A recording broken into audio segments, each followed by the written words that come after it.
Imagine having the power to influence anyone's decisions and getting what you want. Intrigued? Stick around.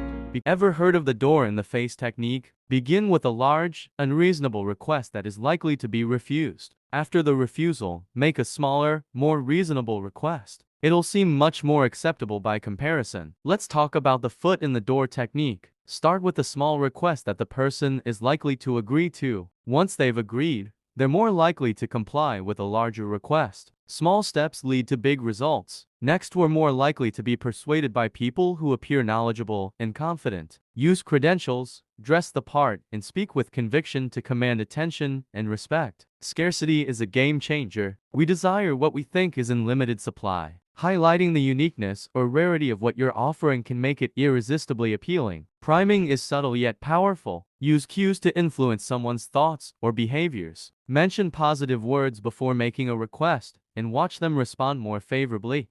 Liking is essential. We tend to agree with people we like and relate to. Build rapport, find common ground, and use genuine compliments to make connections. Next is reciprocity. When someone does something for us, we naturally want to return the favor. Offer something of value first, and people will feel compelled to reciprocate. A little generosity goes a long way. Social proof: humans are hardwired to follow the crowd. If you can show that many people already agree with you or are doing what you suggest, others are likely to follow. Remember, there's safety in numbers. Framing can change everything. The way you present information drastically alters how it's perceived. Positive framing can make your message much more persuasive. And finally, practice makes perfect. So there you have it, the psychological secrets behind mastering the art of persuasion.